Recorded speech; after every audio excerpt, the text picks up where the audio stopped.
ఈరోజు రాష్ట్రంలో liquor mafia చేశారు. రాష్ట్రంలో లిక్కర్ షాపులు అన్నీ కూడా ఎవరికి ఉన్నాయి అని అందరికీ తెలుసు. ఏ నియోజకవర్గానికి వెళ్ళినా కూడా ఆ ఎమ్మెల్యే ఆ లిక్కర్ మాఫియా కార్టెల్ బాసు అని చెప్పి ఎవడైనా చెప్తాడు.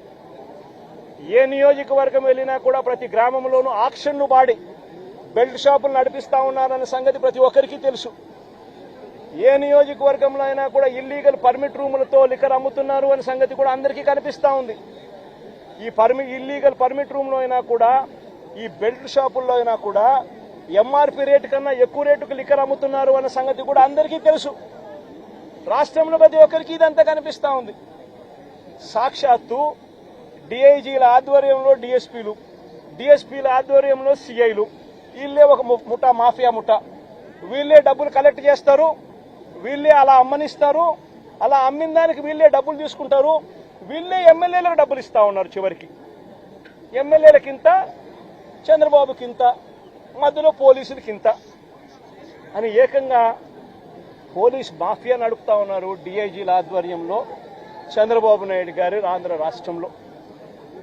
రాష్ట్రంలో ఏ నియోజకవర్గంలో తీసుకున్నా కూడా అక్కడ ఇసుక అన్నది యథేచ్ఛగా దోపిడీ జరుగుతూ ఉంది. మిషన్లు పెట్టి కొట్టేస్తా ఉన్నారు. ఎక్కడ ఉచితంగా ఇసుక ఇస్తా ఉన్నారని అడుగుతా ఉన్నా. కళ్ళ ఎదుటే కనిపిస్తా ఉంది. నియోజకవర్గంలో ఏ మైన్స్ ఉన్నా, ఎందుకు ఇదే నెల్లూరు జిల్లాలో సిలికా క్వాడ్స్ దోచేస్తా ఉన్నారు ఏకంగా. ఎవడు సిలికా మైన్స్, ఎవడు క్వాడ్స్ మైన్స్ ఎవడుకున్నా కూడా వాళ్ళు ఇక్కడ లోకల్ గా ఉన్న విపిఆర్ అనే ఆయన పెద్ద మనిషికి ఆయన ద్వారానే అమ్మాల.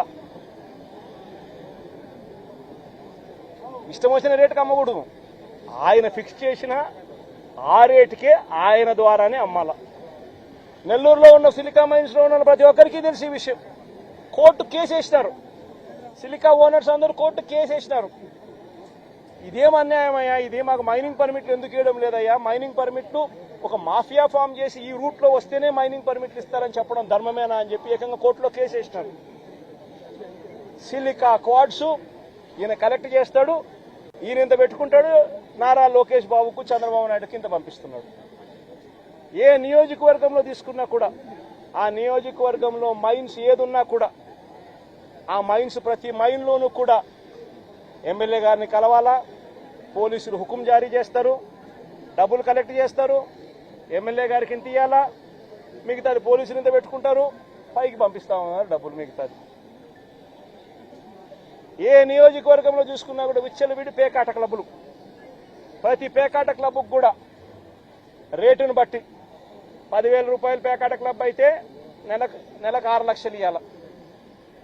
5 లక్షల రూపాయలు పేకాట క్లబ్ రన్ చేసేది అయితే ఏకంగా వెస్ట్ గోదావరి జిల్లాల్లో అయితే ఏకంగా ఒక పేకాట క్లబ్బుల్లోనే 1 కోటి రూపాయలు ఇస్తున్నారు.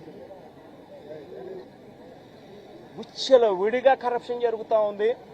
పోలీసుల సమక్షంలో, పోలీసుల ఆధ్వర్యంలో మాఫియా ఫామ్ చేసి ప్రతి నియోజకవర్గంలో జరుగుతారు. నియోజకవర్గంలో ఏ పరిశ్రమ ఉన్నా కూడా ఆ పరిశ్రమ నడుపుకోవాలి అని అంటే ఆ పరిశ్రమ యజమానులు వచ్చి ఎమ్మెల్యేకి ఇంత డబ్బు ఇవ్వాలా, పోలీసులు లేకపోతే ఎమ్మెల్యేని కలసమని చెప్పి ప్రోత్సహించేట్టుగా వీళ్ళు పోయి ప్రెజర్ పెడతారు. ఎమ్మెల్యే మనుషులను పంపిస్తారు, ఫ్యాక్టరీలో ప్రొడక్షన్ ఆగిపోతుంది. ఆ ఎమ్మెల్యేను పోయి యాజమాన్యం పోయి కలిసి ఆయనకు తులమో ఫలమో చేతిలో పెట్టాలా నెల. అందులో ఆయన ఎమ్మెల్యే ఇంత పెట్టుకుంటాడు, డిఐజీ ఆధ్వర్యంలో పోలీసులకు ఇస్తాడు, పోలీసులు కొంచెం పెట్టుకుని మిగతాది పెద్దబాబుకు చిన్నబాబుకు పంపిస్తా ఉన్నారు. రాష్ట్రంలో విచ్చలు విడిగా కరప్షన్ జరుగుతూ ఉంది. కళ్ళ ఎదుటే కనిపిస్తా ఉంది. కానీ ఇంత కళ్ళ ఎదుట ఇవన్నీ కూడా కనిపిస్తా ఉన్నా కూడా ఎవ్వరూ కూడా మాట్లాడ